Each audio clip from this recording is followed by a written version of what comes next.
Assalamualaikum warahmatullahi wabarakatuh. Alhamdulillahil wahidil qahhar, al-azizil ghaffar, mukawwiril laili 'alan nahar, amma ba'd. Sahabat MNC, dimanapun berada, semoga Allah merahmati, memberkahi kita semuanya. Setiap orang selalu mengharapkan, menginginkan hidup yang sukses, hidup yang sejahtera, siapapun mereka.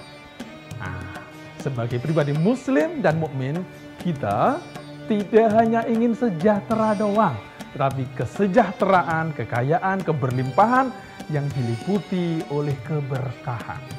Al-Imam Maghazi Asy-Syarqawi menyebutkan tips, setidaknya 5 tips utama agar kita hidupnya dipenuhi dengan keberkahan. Apa itu? Oke, simak satu persatu. Yang pertama, yang sedang kita lakukan ini, untuk mencapai hidup yang berkah, perlu sifat yang pertama, al-hayaul jadi.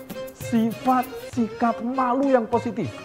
Kalau dalam bahasa sekarang disebut dengan profesionalisme. Yang kita lakukan ibadah puasa, menuntut sifat sikap profesional. Tidak mungkin seorang muslim mukmin puasa di tengah hari, seberapapun haus dahaganya, dimanapun sembunyinya, tidak akan membatalkan puasanya. Profesionalisme seperti ini kalau kemudian kita lakukan di semua lini kehidupan, hakul yakin keberkahan ada pada setiap langkah kita, setiap gerak kita, dimanapun kita berada. Itu yang pertama, sikap profesional, al-hayaul jadi. Yang kedua, untuk mengantarkan kita kepada keberkahan hidup, yang kedua adalah menata hati, senantiasa bersyukur kepada Allah Subhanahu wa Ta'ala. Bersyukur, orang sekarang menyebutkan adalah mencintai profesinya. Kalau orang sudah cinta dengan profesinya, pagi, siang, malam dia lakukan dengan sepenuh hatinya. Dia lakukan dengan sungguh-sungguh apapun yang terjadi karena kecintaannya kepada pekerjaannya. Menata hati, selalu bersyukur kepada Allah. Ini yang disampaikan baginda Rasulullah, ajaban li amril mu'min. Sungguh mengherankan ketika orang itu beriman, apapun yang dia alami, dia bisa bersyukur, dia bisa menerima dengan baik, baginya pahala yang berlipat ganda. Keberkahan ada kepada mereka yang mampu manage hatinya, selalu bersyukur kepada Allah. Yang ketiga dilanjutkan dengan mampu bertutur kata yang santun. Kalau berbicara yang kasar, kagak perlu belajar. Semua orang mah bisa, tidak perlu sarjana. Naik ke panggung, caci maki, mudah sekali. Tetapi bertutur kata yang santun perlu belajar. Allah sebutkan dalam Al-Quran, a'udzubillahi minasyaitonirrajim, qaulun ma'rufun wa maghfiratun khairun min shadaqatin yatba'uha adza wallahu ghaniyyun halim. Allah yang maha kaya, Ghaniyyun Halim, yang maha kasih sayang, menyatakan, apa pernyataannya?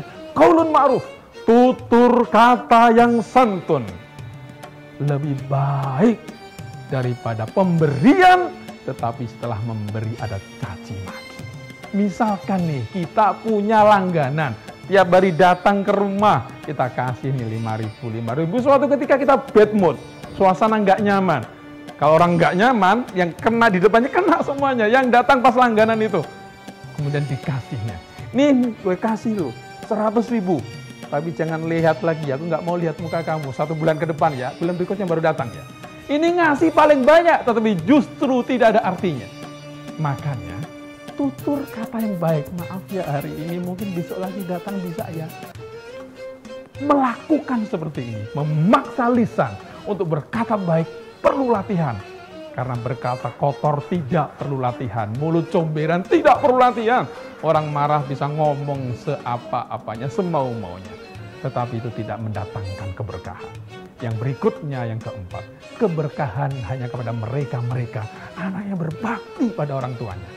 Hakul yakin tidak akan pernah berkah hidupnya sekaya apapun, seberlimpah apapun, manakala anak itu menyakiti orang tuanya. Ada yang hilang dari kehidupan. Jadi, kalau masih ada orang tua, datangi. Orang tua kandung, ayah mertua, ibu mertua dalam garis yang sama. Datangi, minta restunya, insya Allah hidup Anda akan berkah. Dan yang terakhir, mencapai hidup berkah adalah orang-orang yang qanaah. Apa sih qanaah itu? Qanaah bahasa Arab di dalamnya mengandung 3 unsur. Adalah as-sabru, at-tafa'ul, dan ada mutasya'um.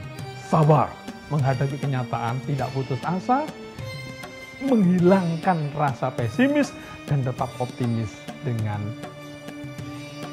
perlindungan Allah, dengan rahmat Allah.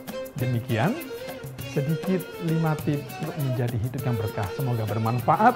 Demikian sahabat-sahabat MNC dimanapun berada, semoga Allah merahmati kita. Selamat menempuh ibadah puasa. Wallahul muwaffiq ila aqwamit thoriq. Wassalamualaikum warahmatullahi wabarakatuh.